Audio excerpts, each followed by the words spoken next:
السلام عليكم ورحمة الله وبركاته. الحمد لله والصلاة والسلام على رسول الله وعلى آله وصحبه أجمعين أما بعد.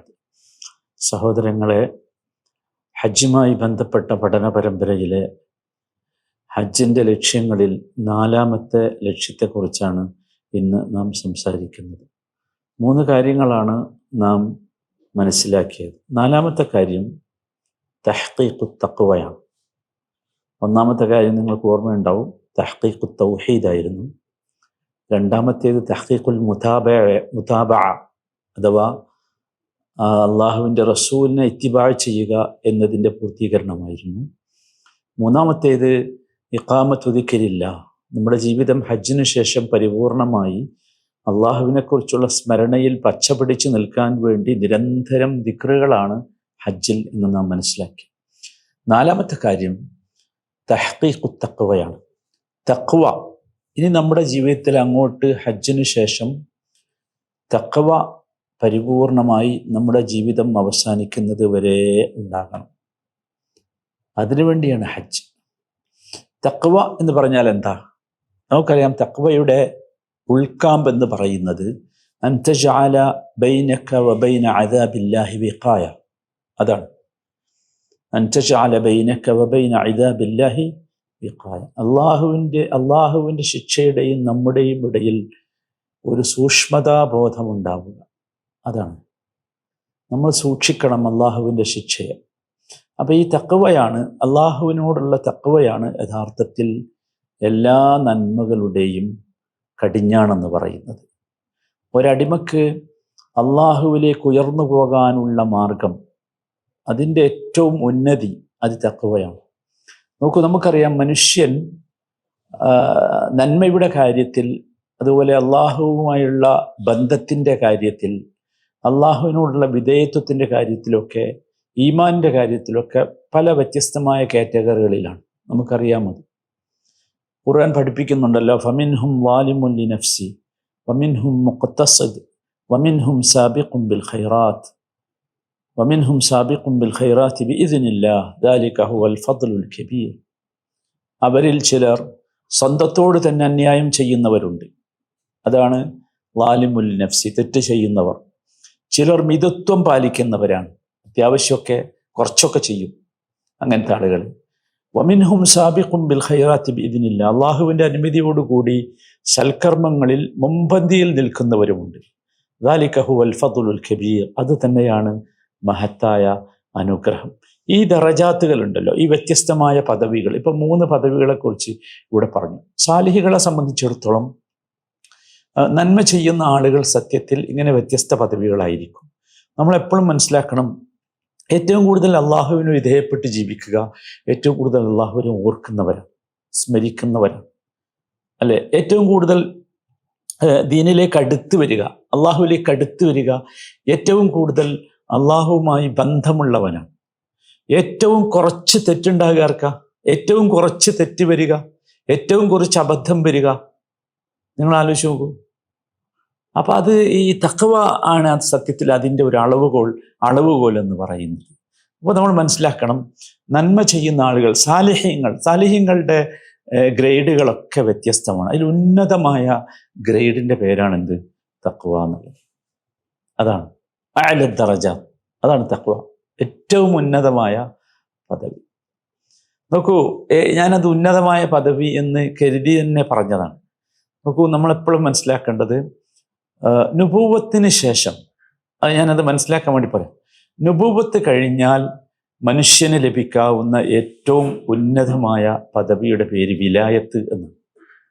വിലായത്തുള്ള, അള്ളാഹുവിൻ്റെ സഹവർത്തിത്വം കിട്ടുക. വലിയ അതാണല്ലോ, അതാണ് അല ഇന്ന ഔലിയാ അല്ലാഹ് ലാ ഖൗഫുൻ അലൈഹിം വലാ ഹും യഹ്സനൂൻ. അള്ളാഹുവിൻ്റെ ഔലിയാക്കൾ, അവർക്ക് ഭയപ്പെടേണ്ടതില്ല, അവർ ദുഃഖിക്കേണ്ടതില്ല. ആരാണ് അള്ളാഹുവിൻ്റെ ഔലിയാക്കൾ? അല്ലദീന ആമനു വകാനു യത്തഖൂൻ. കൃത്യമായിട്ട് പറഞ്ഞവിടെ, ഈമാനുള്ളവരും തഖ്വയുള്ളവരുമാണ് അള്ളാഹുവിൻ്റെ ഔലിയാക്കൾ. അതുകൊണ്ടാണ് ഞാൻ നുബുവത്ത് കഴിഞ്ഞാൽ ഏറ്റവും മനുഷ്യന് ലഭിക്കാവുന്ന ഉന്നതമായ പദവി എന്ന് പറയുന്നത് വിലായത്താണ് എന്ന് പറയാൻ കാരണം. ആ വിലായത്ത് ഉണ്ടാകുന്നത് എന്തിൽ നിന്നാണ്? തഖ്വയിൽ നിന്നാണ്, ഈമാനിൽ നിന്നും തഖ്വയിൽ നിന്നാണ്. അതാണ്. നോക്കൂ, നമ്മൾ ഖുനൂത്തിൽ പ്രാർത്ഥിച്ചില്ലേ, അല്ലാഹുമ്മ ഹ്ദിനി ഫീമൻ ഹദൈത് വആഫിനി ഫീമൻ ആഫൈത് വതവല്ലനി ഫീമൻ തവല്ലൈത് വതവല്ലനി ഫീമൻ തവല്ലൈത്. അല്ലാഹുമ്മ ഹ്ദിനി ഫീമൻ ഹദൈത്. അല്ലാഹുവേ, ഹിദായത്ത് നൽകപ്പെട്ട ഒരുപാട് ആളുകൾ ഭൂമിയിലുണ്ട്, അവരുടെ കൂട്ടത്തിൽ എന്നെയും പെടുത്തുക. അല്ലാഹുവേ, ആഫിയത്ത് നൽകപ്പെട്ട ഒരുപാട് ആളുകൾ ഭൂമിയിലുണ്ട്, അവരുടെ കൂട്ടത്തിൽ എന്നെയും പെടുത്തണം. പിന്നെ പറഞ്ഞ എന്താ? വതവല്ലനി ഫീമൻ തവല്ലൈത്. അല്ലാഹുവേ, നിന്റെ വിലായത്ത് കിട്ടിയ, നിന്റെ സ്നേഹം കിട്ടിയ ഒരുപാട് ആളുകൾ ഭൂമിയിലുണ്ട്, അവരുടെ കൂട്ടത്തിൽ എന്നെയും പെടുത്തണം. സുബ്ഹാനല്ലാഹ്, ആലോചിച്ച് നോക്കൂ. അപ്പൊ നമ്മൾ ആരാണ് വലിയ? സത്യത്തിൽ വലിയ എന്ന് പറഞ്ഞാൽ അള്ളാഹു മനുഷ്യരുടെ ഇടയിൽ നിന്ന് പ്രത്യേകമായി തെരഞ്ഞെടുത്തവരാണ്. അവർക്ക് അള്ളാഹു കറാമത്ത് നൽകും, അവർക്ക് അള്ളാഹു പ്രത്യേകമായ ശ്രദ്ധ നൽകും, അവർക്ക് അവരുടെ ജീവിതത്തിൽ ആവശ്യമുള്ളതൊക്കെ അള്ളാഹു നൽകും. അതാണ് വിലായത്ത്. അത് നമ്മൾ മനസ്സിലാക്കണം. അള്ളാഹു തൻ്റെ സൃഷ്ടികളിൽ നിന്ന് തിരഞ്ഞെടുത്ത് അവൻ്റെ കൃപ, അവൻ്റെ പരിചരണം, അവൻ്റെ മാർഗനിർദ്ദേശം, അങ്ങനെ മാത്രമല്ല ജീവിതത്തിൽ അവർക്ക് ആവശ്യമായ സൗകര്യം ഇതൊക്കെ നൽകും വലിയൻ. ഈ വിലായത്ത്, ഈ സൗഹൃദം, അത് ഒന്നുമില്ലായ്മതിൽ നിന്ന് വന്നതല്ല. അല്ല, പൊട്ടിമുളക്കൂല വിലായത്ത്. നമ്മളെ നാട്ടിൽ കാണുന്ന വിലായത്തിനെ കുറിച്ച് അല്ലട്ടോ ഞാൻ പറയുന്നത്. അത് പൊട്ടിമുളക്കണതാണ്. പച്ച തുണി ഇട്ടാൽ അല്ലെങ്കിൽ വലിയ ഒരു തലയെക്കെട്ട് കിട്ടി, അതല്ല. മറിച്ച് ഈ ഒറിജിനൽ വിലായത്ത് എന്ന് പറയുന്നത് നമ്മൾ മനസ്സിലാക്കേണ്ടത്, നമ്മൾ ഈ കാലത്തിന്റെ ഒഴുക്കിനനുസരിച്ച് സഞ്ചരിച്ചാൽ വിലായത്ത് കിട്ടൂല. അല്ല, അത് ഒരു വ്യക്തിയിൽ നിന്ന് മറ്റൊരു വ്യക്തിയിലേക്ക് അനന്തരാവകാശം നൽകപ്പെടുന്ന നല്ല വിലായത്ത്, അല്ലെങ്കിൽ ഒരു മനുഷ്യനിൽ നിന്ന് മറ്റൊരു മനുഷ്യരിലേക്ക് പാരമ്പര്യമായി കൈമാറ്റം ചെയ്യപ്പെടുന്നതല്ല വിലായത്ത്. മറിച്ച് വിലായത്ത് എന്നത് തഖ്വയുടെ പ്രൊഡക്റ്റാണ്, തഖ്വയിൽ നിന്നുണ്ടാകുന്നത്. അതാണ് അല്ലദീന ആമനു വകാനു യത്തഖൂൻ എന്ന് പറഞ്ഞു. സഹോദരങ്ങളെ, നമുക്ക് തഖ്വയുള്ളവരാകണ്ടേ, നമുക്ക് വലിയകളാകണ്ടേ? വലിയകളാകണമെങ്കിൽ എളുപ്പമാണ്. എന്താ? തഖ്വയുള്ളവരാകുക. എങ്ങനെ തഖ്വയുള്ളവരാവുക? എന്താണ് ഈ തഖ്വ എന്ന് പറഞ്ഞാൽ? എങ്ങനെ തഖ്വ ഉള്ളവരാവുക? തഖ്വ എന്നത് എന്താ? അതൊരു ഇബാദത്താണോ? അല്ല, ഇബാദത്തല്ല.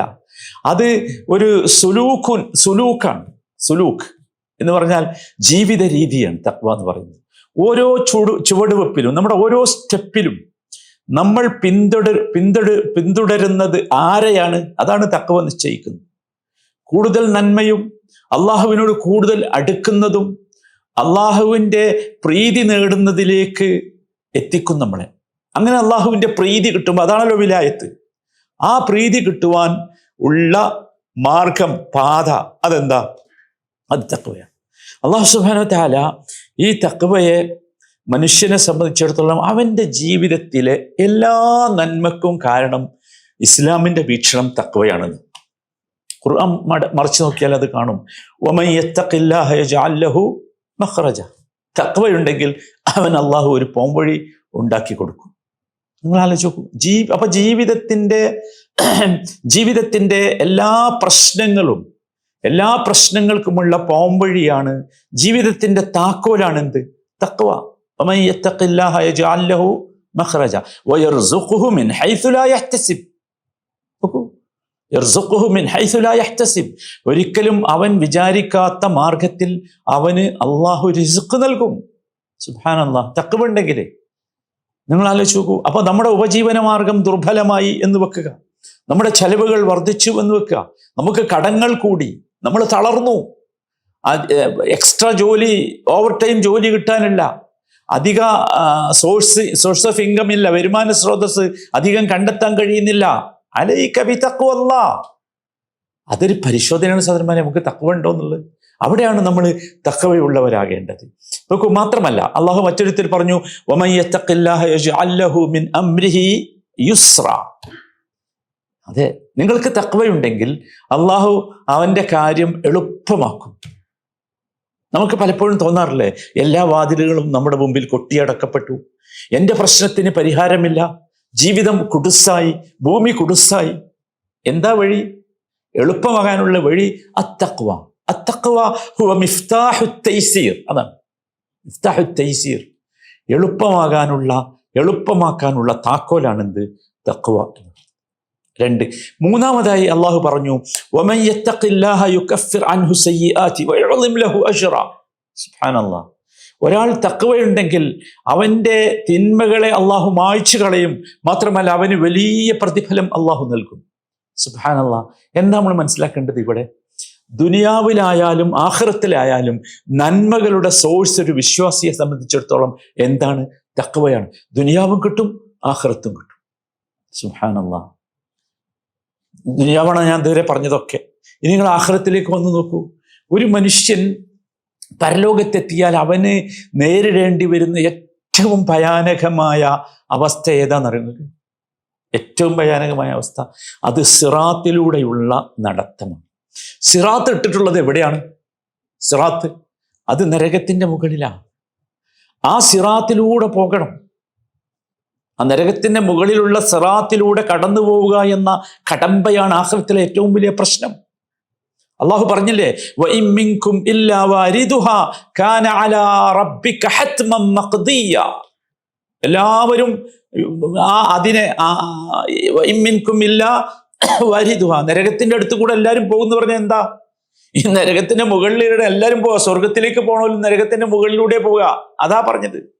എന്നിട്ട് അള്ളാഹു എന്താ പറയുന്നത് അറിയോ? ഈ നരകത്തിന്റെ മുകളിലൂടെ ഇങ്ങനെ പോകുമ്പോ അള്ളാഹു തുടർന്ന് പറയാ, സുമ്മ നുനജ്ജില്ലദീന തഖൗ വനദറുല്ലാലിമീന ഫീഹാ ജിസിയ്യ. നമ്മൾ രക്ഷപ്പെടുത്തും ആരെ? അല്ലദീന തഖൗ, തഖ്വയുള്ളവർ. അപ്പൊ തഖ്വയാണ് ഈ സിറാത്തിൽ നിന്ന് രക്ഷപ്പെടാനുള്ള മാർഗം. മറ്റോരോ വനദറുല്ലാലിമീന ഫീഹാ ജിസിയ്യ, ളാലിമീങ്ങളെ, തഖ്വയില്ലാത്തവരെ അതിലേക്ക്, ആ നരകത്തിലേക്ക് വീഴ്ത്തും. സുബ്ഹാനല്ലാഹ്. നിങ്ങൾ ആലോചിച്ച് നോക്കൂ. നമ്മൾ ഈ സിറാത്തിനെ കുറിച്ച് നമ്മൾ മനസ്സിലാക്കിയിട്ടുണ്ടല്ലോ. സിറാത്തിലൂടെ കടന്നു പോകുമ്പോൾ മിന്നൽ പിണർ വേഗതയിൽ പോകുന്നവരുണ്ട്. മിന്നൽ പോകണം അല്ലെ, നല്ലൊരു കുതിര പോണ മാതിരി പോകുന്നവരുണ്ട്, നിരങ്ങിപ്പോകുന്നവരുണ്ട്. വീഴും നീക്കും, വീഴും എഴുന്നേൽക്കും, വീഴും എഴുന്നേൽക്കും, അങ്ങനെ പോകുന്നവരുണ്ട്. എന്താണ് ഇതിൻ്റെയൊക്കെ അടിസ്ഥാനം? എന്താ? അത് ഓരോരുത്തർക്കുമുള്ള തഖ്വയുടെ തോത് എത്രയാണോ അതാണ് സുമ്മ നുനജ്ജില്ലദീന തഖൗ എന്ന് പറഞ്ഞത്. നമ്മുടെ തഖ്വയുടെ തോതനുസരിച്ചാണ് സിറാത്തിലെ സ്പീഡ് എന്നർത്ഥം. നമ്മളിപ്പം ഈ ഭൂമിയിൽ വണ്ടി ഓട്ടുമ്പോൾ ഏറ്റവും നല്ല കമ്പനിയുടെ വണ്ടിയാണല്ലോ ഏറ്റവും സ്പീഡിൽ പോവുക, അല്ലേ? ഇവിടെയോ? ഇവിടെ നമ്മളെ ഏറ്റവും നല്ല കമ്പനിയാവും നമുക്ക് ഏറ്റവും നല്ല തഖ്വ ഉണ്ടെങ്കിൽ. സുബ്ഹാനല്ലാഹ്. അപ്പൊ നമ്മൾ മനസ്സിലാക്കേണ്ടത് നമ്മുടെ എല്ലാറ്റിൽ നിന്നുമുള്ള, നോക്കൂ, ദുനിയാവിലും ആഖിറത്തിലും ഒക്കെ നമുക്ക് ഏറ്റവും ആവശ്യമുള്ള സാധനം എന്താണ്? തഖ്വയാണ്. അതുകൊണ്ടാണല്ലോ ഹജ്ജിനെ പറ്റി പറഞ്ഞപ്പോൾ എന്താ പറഞ്ഞത്? വതസവ്വദു ഫഇന്ന ഖൈറസ്സാദി അത്തഖ്വ. നിങ്ങൾ സംഭരിക്കൂ, കൂട്ടിവെക്കൂ, ഒരുമിച്ച് കൂട്ടൂ. ഹജ്ജിനോട് പറയാ, നിങ്ങൾ ഒരുമിച്ച് കൂട്ടേണ്ട സാധനം എന്താ? അത്തഖ്വ. മനസ്സിലായി? ഇപ്പൊ എന്താണ് തഖ്വ? തഖ്വ എന്ന് പറഞ്ഞാൽ ഒരു മനുഷ്യന്റെ ഏറ്റവും ഉന്നതമായ മർത്തബയാണ്. അത് എന്തിൽ നിന്ന് കിട്ടണം? ഹജ്ജിൽ നിന്ന് കിട്ടണം. അതിനാണ് ഹജ്ജ്. ചിലപ്പോൾ ഞാനിത് പറയുമ്പോൾ എൻ്റെ ഈ ശബ്ദം കേൾക്കുന്നവർ അല്ലെങ്കിൽ ഹജ്ജിന് വന്നവരിലൊക്കെ പല ആൾക്കാരും ഉണ്ടാവും. ഒരുപാട് തെറ്റുകൾ ചെയ്ത ആൾക്കാരുണ്ടാവും, ഒരുപാട് വീഴ്ച പറ്റിയ ആൾക്കാരുണ്ടാവും. അവർക്ക് ചിലപ്പോൾ തോന്നും, പലരും ചോദിച്ചിട്ടുണ്ട്, അവർക്ക് തോന്നും, ഞങ്ങൾക്ക് എങ്ങനെയാണ് തഖ്വ കിട്ടുക?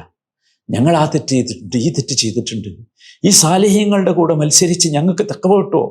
എൻ്റെ അടുത്ത് ഒന്നുമില്ല, ഞാൻ ഈ ഹജ്ജിന് വന്നു എന്നേ ഉള്ളൂ, ഒന്നുമില്ല എൻ്റെ അടുത്ത്, അങ്ങനെ പറയും.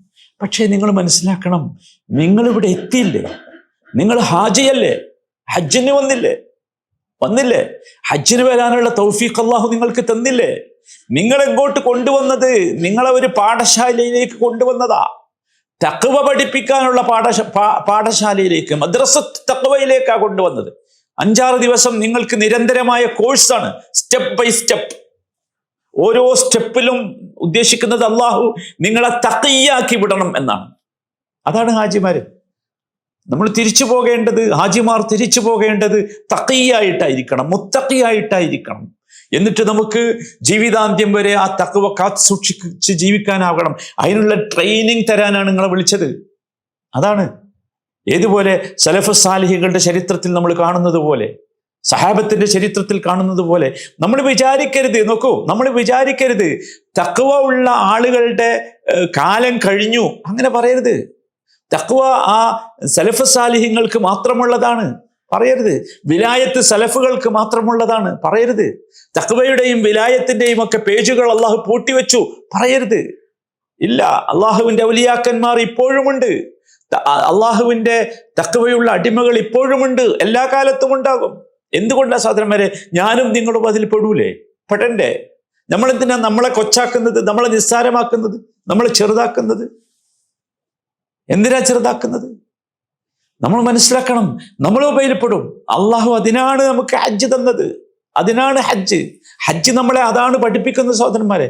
5-6 ദിവസം പ്രത്യേകമായ ഒരു രീതിയിലുള്ള നമ്മുടെ ജീവിതം.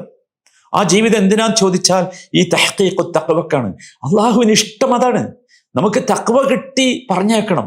അതാണ് ഹജ്ജിന്റെ പ്രധാനമായ 4ാമത്തെ ലക്ഷ്യം. അത് നമ്മൾ മനസ്സിലാക്കണം. പക്ഷെ ഇവിടെ നമ്മൾ എന്താകരുത്? അലസന്മാരാകരുത്, മടിയന്മാരാകരുത്.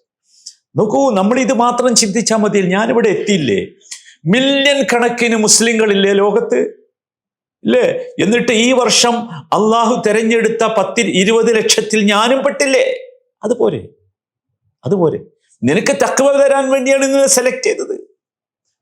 അതുകൊണ്ട് നമ്മളിവിടുന്ന് തിരിച്ചു പോകേണ്ടത് തഖ്വ അറിഞ്ഞുകൊണ്ടായിരിക്കണം, തഖ്വ മനസ്സിലാക്കിക്കൊണ്ടായിരിക്കണം, തഖ്വയുടെ മാർഗത്തിൽ പ്രവേശിച്ചുകൊണ്ടായിരിക്കണം, സ്വർഗത്തിൽ ഒരു സീറ്റ് ഉറപ്പിച്ചുകൊണ്ടായിരിക്കണം.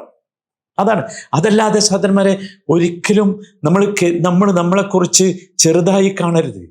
എനിക്ക് കിട്ടൂല, എനിക്ക് സാലിഹാനും കഴിയില്ല, എനിക്ക് തഖ്വ ഉള്ളവനൊന്നും കഴിയില്ല.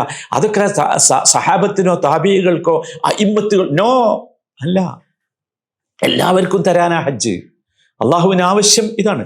പക്ഷെ പ്രശ്നം എന്താ വെച്ചാൽ ഞാനും നിങ്ങളും മടിയന്മാരാകുമ്പോൾ ഒരു പ്രശ്നമുണ്ട്. നമ്മുടെ മനസ്സ് ആ തഖ്വയുടെ ആഴമേറിയ അർത്ഥത്തിൽ നിന്ന് വ്യതിചലിച്ചു പോകും. നമുക്ക് തഖ്വയുടെ പങ്ക് നേടുന്നതിൽ അപ്പോൾ നമ്മൾ പരാജയപ്പെടും. അതാണ് പ്രശ്നം. മടിയന്മാരാകും. നമുക്ക് ജീവിതത്തിലെ സന്തോഷങ്ങളുടെ പങ്ക് ഉറപ്പാകണമെങ്കിൽ നമുക്ക് തഖ്വ നേടിയെടുക്കണം. തഖ്വ സഹോദരന്മാരെ നമ്മളെല്ലാവരും, ഞാനിപ്പോൾ പറഞ്ഞല്ലോ നിങ്ങളോട്, ദുനിയാവിൻ്റെയും ആഖിറത്തിൻ്റെയും സാദത്ത് എന്താണ്? തഖ്വയാണ്. ഒരു മനുഷ്യന് കിട്ടാവുന്ന നുബുവത്ത് കഴിഞ്ഞാൽ ഏറ്റവും പ്രധാനപ്പെട്ട മർത്തബ ഏതാണ്? തഖ്വയാണ്. ഹജ്ജ് മുഴുവൻ അതാണ്. ഹജ്ജിൻ്റെ ഏത് രംഗം നിങ്ങൾ പരിശോധിച്ചു നോക്കൂ. നമ്മളതിൻ്റെ ഉള്ളിലേക്ക് വന്നാൽ നമുക്ക് മനസ്സിലാക്കാൻ കഴിയും. അത് നമ്മൾ ശരിക്കും മനസ്സിലാക്കണം. ഹജ്ജുമായി ബന്ധപ്പെട്ട ആയത്തുകളൊന്ന് പരിശോധിച്ചു നോക്കുക. സൂറത്തുൽ ബഖറയിലുണ്ട്, സൂറത്തു മാഇദയിലുണ്ട്, സൂറത്തു ഹജ്ജിലുണ്ട്. അവിടെയൊക്കെ നിങ്ങൾ ശ്രദ്ധിച്ചു നോക്കൂ. ഞാൻ ശരിക്കും നിങ്ങൾക്ക് കാണിച്ചു തരാം എന്തിനാണ് ഹജ്ജ് എന്ന്. എന്തിനാണ് ഹജ്ജ്? സൂറത്തുൽ ബഖറയിൽ തുടങ്ങുകയാണ് അല്ലാഹു വഅതിമ്മുൽ ഹജ്ജ വൽ ഉംറത ലില്ലാഹ്, അങ്ങനെയല്ലേ തുടങ്ങി? അതെ. അവസാനിക്കണ എങ്ങനെ അറിയോ? ആയത്ത് വത്തഖുല്ലാഹ വഅലമു അന്നല്ലാഹ ശദീദുൽ ഇഖാബ്. വത്തഖുല്ലാഹ് എന്ത് പറഞ്ഞിട്ട്? ഹജ്ജ് പറഞ്ഞിട്ട്. ഇനി ഹജ്ജിന് വേണ്ടി ഒരുങ്ങാൻ പറയുന്നുണ്ട് അള്ളാഹു. ഒരുങ്ങാൻ പറയുന്നുണ്ട്. അവിടെ എന്താ പറയുന്നത്? فمن فرض فيهن الحج فلا رفث ولا فسوق ولا جدال في الحج وما تفعلوا من خير يعلمه الله وتزودوا. ഹജ്ജ് ചെയ്യാൻ പറഞ്ഞു. എന്നിട്ട് പറഞ്ഞു വതസവ്വദു, നിങ്ങൾ യാത്രക്ക് തയ്യാറെടുപ്പ് നടത്തണം. തസവ്വദു സാദ് അതാണ് അല്ലേ? യാത്രക്ക് തയ്യാറെടുപ്പ് നടത്തണം. എന്നിട്ട് ഉടനെ പറയാം ഫഇന്ന ഖൈറ സാദി തഖ്വ. യാത്രക്ക് തയ്യാറെടുപ്പ് നടത്തണം എന്ന് പറയുമ്പോൾ നമ്മൾ വിചാരിച്ചത് ബ്രീഫ് കേസ് വേണം, പിന്നെ ഡ്രസ്സ് വേണം, ബ്രഷ് വേണം, പേസ്റ്റ് വേണം, അത് വേണം, ഇത്. നോ, ഫഇന്ന ഖൈറ സാദി തഖ്വ. നീ യാത്രക്ക് വേണ്ടി കൊണ്ടുപോകേണ്ട തയ്യാറെടുപ്പിൽ ഏറ്റവും പ്രധാനപ്പെട്ടത് എന്താണ്? തഖ്വയാണ്. നോക്കൂ, നമ്മൾ ബാഗ് എടുത്തിട്ടുണ്ട്, ബാഗിൽ നമ്മൾ ഡ്രസ്സൊക്കെ വെച്ചിട്ടുണ്ട്, നമ്മൾ കീശ തപ്പി, നമ്മുടെ പേഴ്സുണ്ട്, പേഴ്സിൽ പണമുണ്ട്, എല്ലാം ഉണ്ട്. പക്ഷെ തഖ്വ ഇല്ലെങ്കിലോ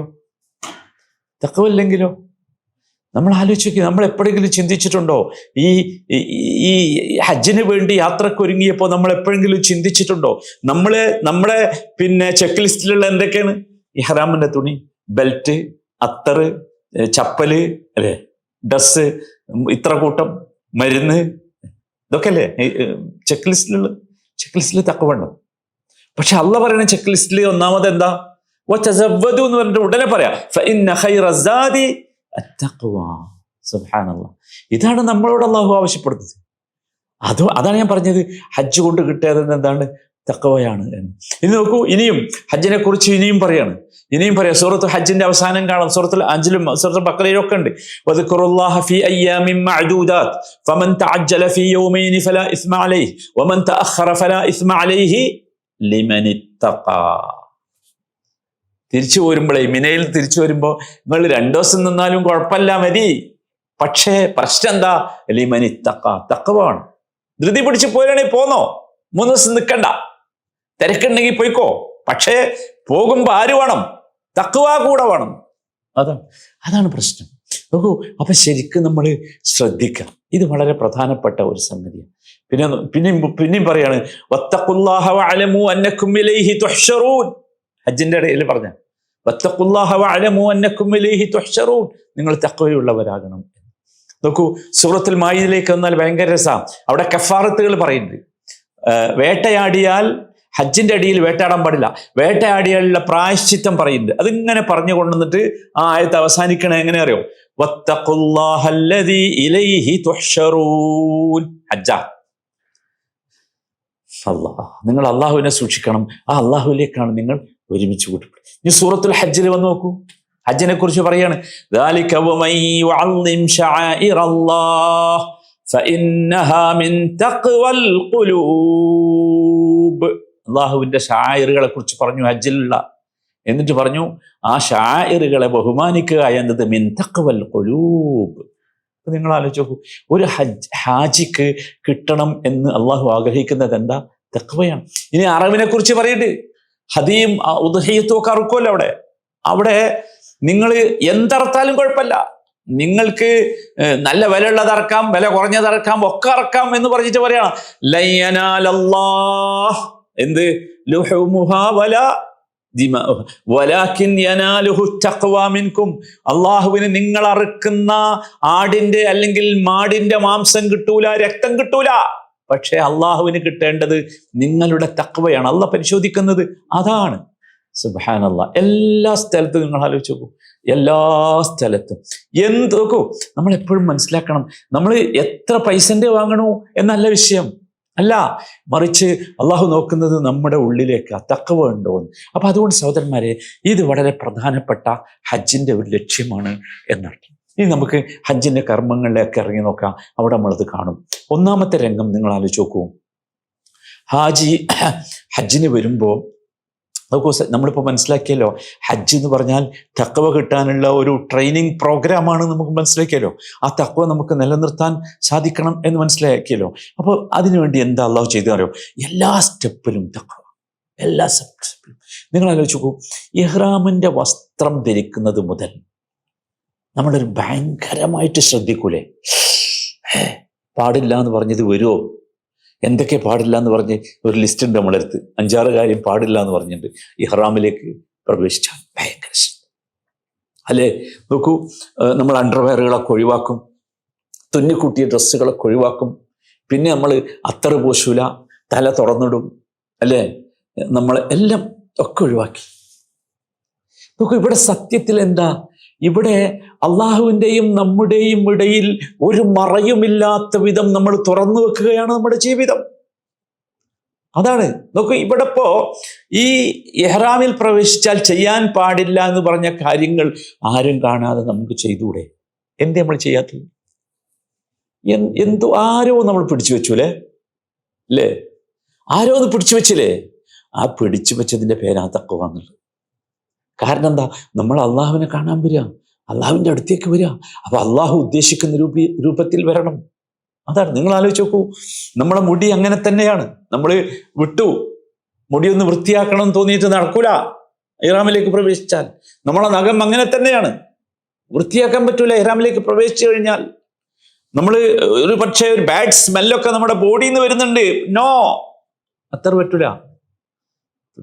നമ്മൾ ഡ്രസ്സ് കളറൊന്നും ഒരു സുഖല്ല. നോ, പറ്റൂല. ഇതാണ് തഖ്വ. ആരാ ഞങ്ങളോട് പറ്റൂല എന്ന് പറഞ്ഞ്? ആരാ പിടിച്ചു വെച്ചത്? ഇതാണ്. ഇത് നിങ്ങൾക്ക് കഴിഞ്ഞല്ലോ എങ്കിൽ ഇനി ജീവിതത്തിന്റെ അന്ത്യം വരെ ഇത് കഴിയണം.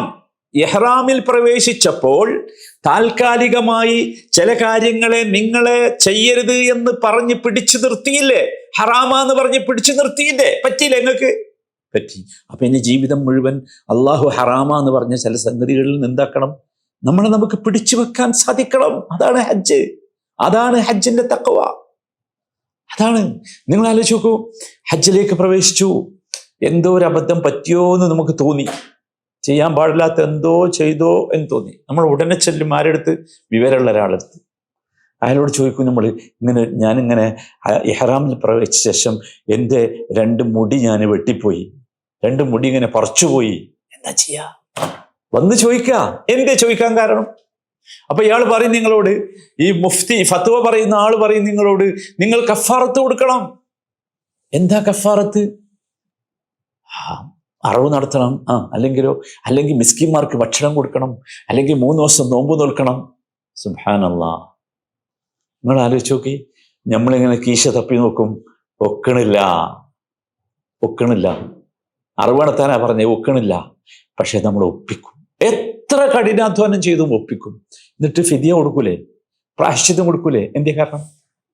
ആരെയും കാണോ? നിങ്ങൾ പ്രായശ്ചിത്തം കൊടുത്തോ ഇല്ലേ എന്നുള്ളത് ആരെങ്കിലും അറിയോ? ഇല്ല. പക്ഷെ നിങ്ങളുടെ ഉള്ളിലില്ലേ എനിക്കത് കൊടുക്കണം, കൊടുത്തിട്ടില്ലെങ്കിൽ സുബ്ഹാനല്ലാഹ്. ഇതാണ് കൂട്ടരെ തഖ്വ എന്ന് പറഞ്ഞത്. പക്ഷേ ഇത് ഹജ്ജിന്റെ ഇടയിൽ ഉണ്ടായാൽ പോരാ. ഹജ്ജ് നിങ്ങൾക്ക് അത് പഠിപ്പിക്കാൻ വേണ്ടി നിങ്ങൾ കൊണ്ടുവന്നതാ. ഇനി ജീവിതത്തിൽ അങ്ങോട്ട് മുഴുവൻ ഉണ്ടാകണം. അതാണ് നമ്മൾ ആഗ്രഹിക്കാണ്. അള്ളാഹു നമ്മളെ തൃപ്തിപ്പെടണമെങ്കിൽ ഇവിടെ ഞാൻ എന്താക്കണം, ഈ പ്രായശ്ചിത്തം കൊടുക്കണം എന്ന്. നമുക്ക് സഹോദരന്മാരെ, നമ്മളെല്ലാവരും ചിന്തിക്കണം, നമുക്ക് കിട്ടേണ്ടത് അള്ളാഹുവിൻ്റെ തൃപ്തിയാണ്. അള്ളാഹുവിൻ്റെ തൃപ്തി കിട്ടാൻ ഞാൻ എന്തും ചെയ്യാൻ തയ്യാറാണ്, എന്തും ഞാൻ ഉപേക്ഷിക്കാൻ തയ്യാറാ, ഒരു കുഴപ്പമില്ല. അള്ളാഹു പറഞ്ഞ എന്തും ഞാൻ ചെയ്യാൻ തയ്യാറാ. ഇതാണ് തഖ്വ എന്ന് പറഞ്ഞാൽ. അതിലേക്ക് നമ്മളെ എത്തിക്കാനുള്ള ഒരു പ്രോഗ്രാമാണ് സത്യത്തിൽ ഹജ്ജ് എന്ന് പറയുന്നത്. മനസ്സിലായില്ലേ? അപ്പൊ നമ്മൾ ശരിക്കും മനസ്സിലാക്കുക, നമ്മൾ യഥാർത്ഥത്തിൽ ഇത് സത്യത്തിൽ ഹജ്ജിന്റെ ഇഹ്റാമിലേക്ക് പ്രവേശിച്ചാൽ ചെയ്യാൻ പാടില്ലാത്ത കാര്യങ്ങൾ എന്ന ഒരു സാധനം, ഒരു ലിസ്റ്റ് എന്തിനാ തന്നത് എന്ന് ചോദിച്ചാൽ, ഇനി ജീവിതാന്ത്യം വരെ ചെയ്യാൻ പാടില്ല എന്ന് അള്ളാഹു പറഞ്ഞ കാര്യങ്ങളിൽ നിന്ന് വിട്ടുനിൽക്കാനുള്ള ഒരു പ്രചോദനം എനിക്ക് കിട്ടണം. അതാണ് തഖ്വ. അള്ളാഹു തൗഫീഖ് നൽകുമാറാകട്ടെ. രണ്ടാമത്തെ കാര്യം, ഹജ്ജിലുള്ള തഖ്വ എന്ന് പറയുന്നത്, നോക്കൂ, നിങ്ങൾ ശ്രദ്ധിച്ചില്ലേ, ഈ ഹജ്ജിലുള്ള തഖ്വ എന്ന് പറയുന്നത് ആഖിറത്തുമായി ബന്ധപ്പെടുത്തിയാണ് പറഞ്ഞിട്ടുള്ളതൊക്കെ. നോക്കൂ, ഹജ്ജിന് വേണ്ടി ഹെറാൻ ചെയ്തു കഴിഞ്ഞാൽ നമ്മുടെ കണ്ണിൽ ദുനിയാവ് നിസ്സാരമാവുകയാണ്, ആഖിറത്തിന് ഇങ്ങനെ ഗൗരവം കൂടുക അല്ലേ? ദുനിയാവ് നിസ്സാരമാകുകയാണ്. ഒന്നാമത്തെ നിസ്സാരമാകൽ എവിടെയാണ്? ഞാൻ ബ്രാൻഡഡ് ഡ്രസ്സേ ധരിക്കാറുള്ളൂ, അല്ലാതെ ഞാൻ ധരിക്കാറില്ല. ഞാൻ പറയും, ബ്രാൻഡഡ് ഷർട്ട് അല്ലെങ്കിൽ എനിക്ക് ചൊറി വരും, എനിക്ക് സ്കിൻ പ്രോബ്ലം വരും. നിങ്ങളാണ് ഇത് അഴിച്ചു വെച്ചിട്ട് സിമ്പിളായ 2 വെള്ള വസ്ത്രം വാങ്ങണം അല്ലേ? വളരെ സിമ്പിളായ 2 വെള്ള വസ്ത്രം നിങ്ങൾ അഴിച്ചു വെച്ചു. ആ വെള്ള വസ്ത്രമാകട്ടെ കഫൻ പുടവ പോലെ തന്നെയാണ്, അത് ധരിക്കുന്നത് പോലും അപ്രകാരമാണ്. കഫൻ പുട പോലെയുള്ള 2 വെള്ള വസ്ത്രം പുരുഷന്മാരാണെങ്കിൽ എല്ലാവരും, അത് ധനികനും ദരിദ്രനും ഒരേ സാധനമാണ് വാങ്ങണത്, ഒരേ ഷോപ്പിൽ നിന്നാണ് വാങ്ങണത്. ധനികനും ദരിദ്രനും ഭരണാധികാരിയും ഭരണീയരും എല്ലാവരും ഒരു വ്യത്യാസമില്ല. ഏതുപോലെ എന്ന് വെച്ചാൽ, നമ്മൾ യൗമുൽ ഹശ്റിൽ ഒരുമിച്ച് കൂടുന്നത് പോലെ അവിടെ ഒരു വ്യത്യാസമില്ലല്ലോ. അവിടെ എല്ലാവരും ഒരേ രീതിയിലായിരിക്കും. അങ്ങനെയാണ് ഹജ്ജും. ഒരേ ഡ്രസ്സ്, ഒരേ ഇബാദത്ത്, ഒരു വ്യത്യാസവുമില്ല. എങ്ങനെയാണോ യൗമുൽ ഹശ്ർ നമ്മൾ ഒരുമിച്ച് കൂട്ടപ്പെടുന്ന ദിവസം എങ്ങനെയാണോ അതുപോലെ ഒരു വ്യത്യാസവുമില്ല. ഇതെന്തിനാ നിങ്ങളെങ്ങനെ ആക്കി? നിങ്ങൾക്ക് തഖ്വ കിട്ടാനാ. അതെ, ഉള്ളിൽ നമുക്ക് തോന്നണം, ഞാനൊന്നുമല്ല, എൻ്റെ ഡ്രസ്സൊന്നുമല്ല, എൻ്റെ ദുനിയാവ് ഒന്നുമല്ല. നോക്കൂ, ഈ യൗമുൽ ഖിയാമത്തിലെ യൗമുൽ ഹശ്റിൽ ഒരുമിച്ച് കൂട്ടപ്പെടുന്ന ദിവസം എപ്രകാരമാണോ നാം നിൽക്കുന്നത് അപ്രകാരമാണ് ഹജ്ജ്. അപ്രകാരം ഒരു വ്യത്യാസമില്ല. ഡ്രസ്സിൽ മാത്രമല്ല, മനോഭാവം പോലും അങ്ങനെയാണ്. എല്ലാവരും അല്ലെ, നിങ്ങൾ ആലോചിച്ചോക്കി, ഒരേ സമയത്ത് എല്ലാവരും എവിടെ എത്തണം? അറഫയിലെത്തണം. മഹ്ശറിൽ അള്ളാഹു വിളിച്ചാൽ എല്ലാവരും വരുന്നത് പോലെ. സുബ്ഹാനല്ലാഹ്, സുബ്ഹാനല്ലാഹ്. എന്നിട്ട് അള്ളാഹു എന്താ പറയുന്നത്? ഹജ്ജിനെ കുറിച്ച് പറയുമ്പോൾ അവസാനിപ്പിക്കണം എന്ത് പറഞ്ഞിട്ടാ? എത്ര സ്ഥലങ്ങളിലറിയോ? വത്തഖുല്ലാഹ വഅലമു അന്നകും ഇലൈഹി തുഹ്ശറൂൻ. ഹജ്ജിനെ പറഞ്ഞതൊക്കെ അവസാനിക്കണം അങ്ങനെ. വത്തഖുല്ലാഹ്, നിങ്ങൾ തഖ്വയുള്ളവരാകണം. വഅലമു അന്നകും ഇലൈഹി തുഹ്ശറൂൻ, അത് പറഞ്ഞിട്ടാ പറയണത് തഖ്വയുള്ളവരാകണം. വഅലമു അന്നകും ഇലൈഹി തുഹ്ശറൂൻ, നിങ്ങളെല്ലാവരും അള്ളാഹുവിലേക്ക് ഒരുമിച്ച് കൂട്ടപ്പെടും എന്നത് നിങ്ങൾ മറന്നു പോകരുത് എന്ന്. നോക്കൂ, ഇവിടെ ഹജ്ജും ഹശ്റും തമ്മിൽ ഒരു വല്ലാത്ത ബന്ധം അല്ലേ? ഹജ്ജും ഹഷറും. ഹഷർ എന്ന് പറഞ്ഞാൽ മഹ്ഷറിൽ ഒരുമിച്ച് കൂടുന്ന ആ ഒരുമിച്ച് കൂടലാണ്. ഹജ്ജും ഒരേ മാതിരി, ഒരു വ്യത്യാസവും ഇല്ല. എന്തിനാണ് ഇങ്ങനെ സഹോദരന്മാരെ? നമ്മൾ മനസ്സിലാക്കണം, ഇത് നമ്മുടെ ഹൃദയത്തെ ആഖിറത്തുമായി അള്ളാഹു ബന്ധിപ്പിക്കുകയാണ്. എടാ, നീ ഹജ്ജിനല്ലേ വന്നത്? ഹജ്ജിന് വന്നാൽ നിനക്ക് കിട്ടേണ്ട ഏറ്റവും പ്രധാനപ്പെട്ടത് ഈ ബന്ധമാണ്. എൻ്റെ ഈ ഭൗതിക ജീവിതവും ആഖിറത്തിലെ ജീവിതവും തമ്മിൽ പരസ്പരം ബന്ധപ്പെട്ട് കിടക്കണം. അപ്പോഴാണ് നമുക്ക് തഖ്വ കിട്ടുക. എന്നിട്ട് നിങ്ങൾ ആലോചിച്ച് നോക്കൂ, അങ്ങനെ ആഖിറത്തുമായി ബന്ധപ്പെടുമ്പോൾ നമ്മളറിയാതെ നമ്മുടെ ഉള്ളിൽ തഖ്വ ജനിക്കും, തഖ്വ വളരും. അതാണ്, തഖ്വ വളരും. എന്നിട്ട് ജീവിതത്തിന്റെ എല്ലാ സ്റ്റെപ്പുകളിലും നമ്മൾ അങ്ങനെയാകും. അത് നമുക്ക് അനുഭവിക്കാൻ കഴിയും. തഖ്വ അത് മനസ്സിൽ സൂക്ഷിക്കാൻ കഴിയും. അത് നമ്മുടെ ഹജ്ജിൽ നിന്നുണ്ടാകും. ഈ തഖ്വ ഉണ്ടാകാനുള്ള നടപടികൾ നമ്മൾ സ്വീകരിക്കാൻ നമ്മൾ ആഗ്രഹിക്കും. അപ്പൊ എന്ത് ചെയ്യും? പാപത്തിൽ വീഴുന്നതും തെറ്റുകളെ നിസ്സാരമായി കാണുന്നതും ഒക്കെ നമ്മൾ ഒഴിവാക്കും ഹജ്ജിലൂടെ. അതെ, ചെറിയ കാര്യം പോലും നമുക്ക് ഗൗരവമുള്ളതാവും ഹജ്ജ് കഴിഞ്ഞാൽ. ഹജ്ജ് കൊണ്ടുള്ള തഖ്വ അതാണ്. അപ്പോൾ നിഷിദ്ധമായതിനോട്, ഹറാമായതിനോട് ഒരല്പം മൃദുലതയോ അല്ലെങ്കിൽ നിഷിദ്ധമായ ആഗ്രഹങ്ങളോ ഒന്നും വരൂല. അതാണ് നമ്മൾ മനസ്സിലാക്കേണ്ടത്. നിങ്ങൾ ആലോചിച്ച് നോക്കൂ, ഹജ്ജിന്റെ ഇടയിലുള്ള മറ്റേ വേട്ടയാടുന്നതിനെ കുറിച്ച് ഖുർആൻ പറയുന്നുണ്ട് സൂറത്ത് മാഇദയിൽ. യാ അയ്യുഹല്ലദീന ആമനൂ ലയബ്ലുവന്നകുമുല്ലാഹു ബിശൈഇൻ മിനസ്-സൈദി തനാലുഹു ഐദീകും വരിമാഹുക്കും ലിയഅലമ അല്ലാഹു മൻ യഖാഫുഹു ബിൽഗൈബ് ഫമൻ ഇഅ്തദാ ബഅദ ദാലിക ഫലഹു അദാബുൻ അലീം യാ അയ്യുഹല്ലദീന ആമനൂ ലാ തഖ്തുലുസ്-സൈദ വഅൻതും ഹുറും. സൂറത്ത് മാഇദയിൽ പറയുന്നുണ്ട്. എന്താ പറഞ്ഞത്? വിശ്വാസികളെ, നിങ്ങളുടെ കൈകൾക്കും കുന്തങ്ങൾക്കും എത്തിപ്പിടിക്കാവുന്ന വിധത്തിലുള്ള വല്ല ജന്തുവും മുഖേന അള്ളാഹു നിങ്ങളെ പരീക്ഷിക്കും. അന്ന് അതുകൊണ്ടാണ് പരീക്ഷിച്ച്.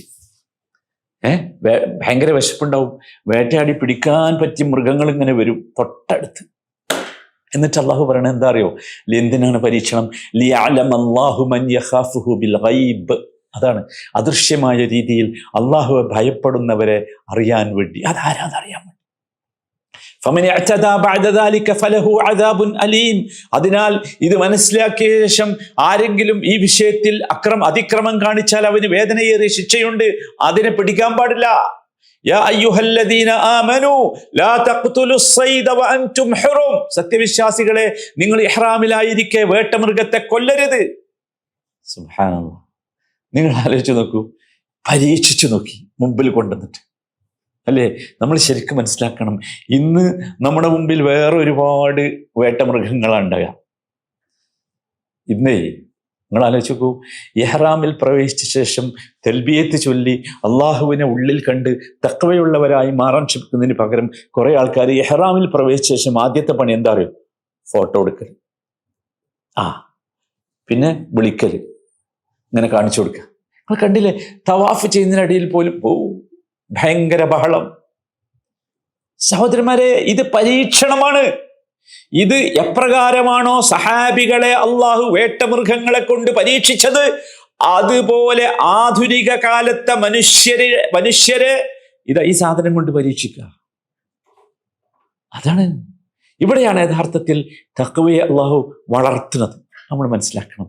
ഈ രീതിയിൽ നമ്മൾ എന്ത് വേണം ചോദിച്ചാൽ, ഹജ്ജ് കഴിഞ്ഞ് പോകുമ്പോൾ നമ്മൾ നമ്മുടെ കണ്ണിൻ്റെ മുമ്പിൽ വന്നാലും ശരി, ഞാൻ തൊടൂല, എല്ലാ സൗകര്യം കിട്ടിയാലും ശരി, ഞാൻ ഹജ്ജ് ചെയ്തു, ഹജ്ജിൽ നിന്ന് എനിക്ക് തഖ്വയുടെ തർബിയത്ത് കിട്ടി. അതാണ് ഹജ്ജിൻ്റെ ഏറ്റവും പ്രധാനപ്പെട്ട നാലാമത്തെ ലക്ഷ്യം അള്ളാഹു മനസ്സിലാക്കാനും ഉൾക്കൊള്ളുവാനും തഖ്വയുള്ളവരായി മാറാനും തൗഫീഖ് നൽകുമാറാകട്ടെ. സുബ്ഹാനക അല്ലാഹുമ്മ ബിഹംദിക് അഷ്ഹദു അൻ ലാ ഇലാഹ ഇല്ല അൻത അസ്തഗ്ഫിറുക വ അതൂബു ഇലൈക്.